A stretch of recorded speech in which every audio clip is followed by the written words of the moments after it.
This video gives examples of process safety touches from a process first-line supervisor to a technician in the field and at the console. The first scenario is a poor quality technician LPSA in the field. The first-line supervisor identifies that the LPSA is inadequate. Hi, how you doing? Hi, good, thank you. How are you? Yeah, I'm good, thanks. So tell me, what you're working on? Well, the cleaner's been completed on this heat exchanger and I'm returning it to service. Okay.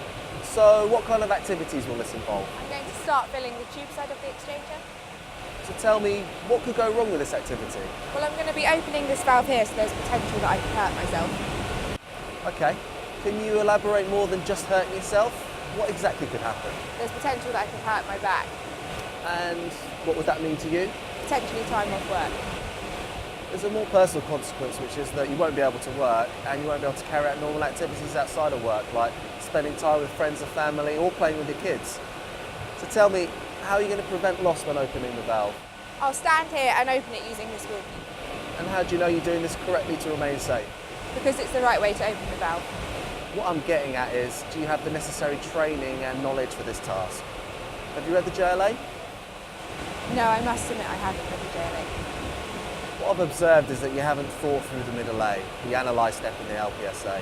I'd expect that you're familiar with the JLA risks and mitigations, or even better, have the JLA with you now. Our JLAs are developed by job experts where we have a risk or a history of loss and a reference to help keep us all safe. Can you make a commitment to me that you'll go out and print the JLA and read it? Yes, I'll make sure I do that. Thank you. I'll be coming back out later today to check you've done that. This was a poor quality LPSA. Did not read or was not aware of the JLA. No personal consequence to what's the worst that can happen. The FLS identified LPSA inadequate and asked for commitment on improvements. This next scenario is a very good quality technician LPSA in the field. Hi there. How you Hi. doing? Good, thank you. How are you? Yeah, very good. Good weekend? Yes, lovely, thank you. How was yours? It was great. Very nice, thanks. Good. So tell me, what are you working on? Well, the cleaner's been completed on this heat exchanger, so I'm hoping to return it to service.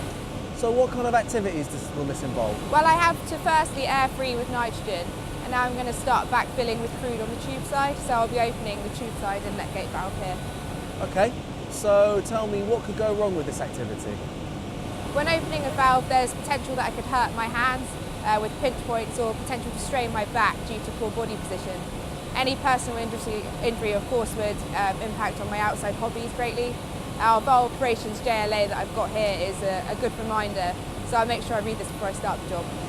Great that you've covered personal safety in your LPSA, but how about process safety?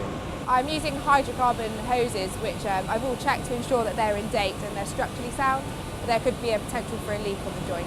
Okay, how about when assessing process safety, what's the worst that can happen? There is a brittle fracture limit on the channel, so this risk could result in a potential failure. And what would the consequence of the brittle fracture be? It could be really serious. A brittle fracture would result in a catastrophic failure with a major loss of containment and a consequent fire, which could result in a Plevy scenario. And how could that affect you? And how would it affect others working nearby? It could leave me with life-altering burns and wounds. There are other maintenance teams working all around, and I would be responsible for what could be multiple fatalities, and this would of course change the lives of their friends and families. Okay, so now we understand the personal consequence. How do you know you have the right knowledge to do this task safely? Well, to analyse the task, I've ensured that the procedure lists out the safety critical steps associated, and they're all up to date, and I've got a copy down here. Great. You have the procedure and you're working your way through that. Well done. What else can help you in the analyse step of your LPSA? Well, I've been trained in brittle fracture, and the SLS recently carried out a brittle fracture OCVM with me. Excellent. And how did the OCVM go?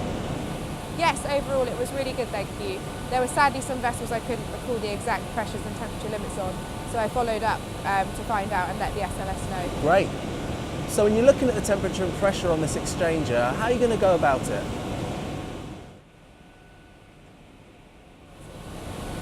I've ensured I carry a temperature gun, and I've got one here.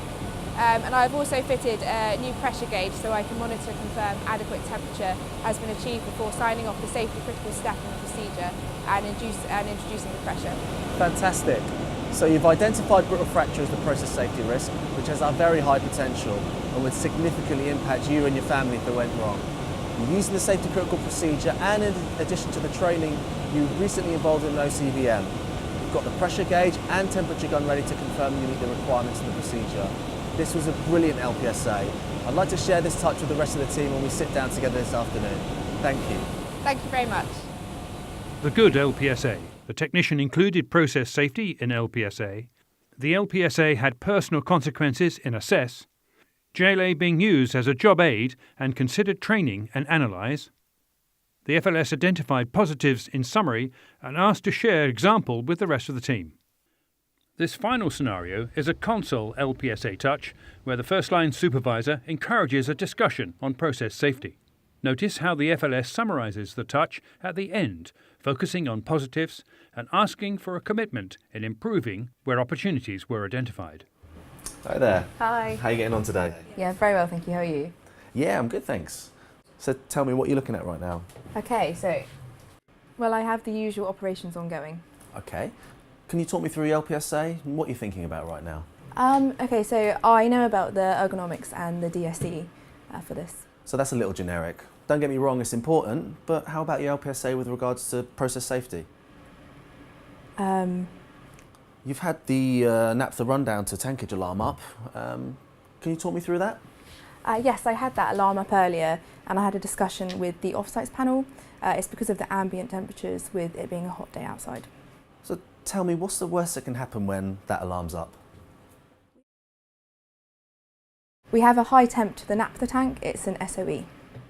What's the process safety scenario that can occur as a result of that high temperature? It can lead to an excessive vapour build-up in the floating roof tank and it could sink the roof. And that can cause an incident?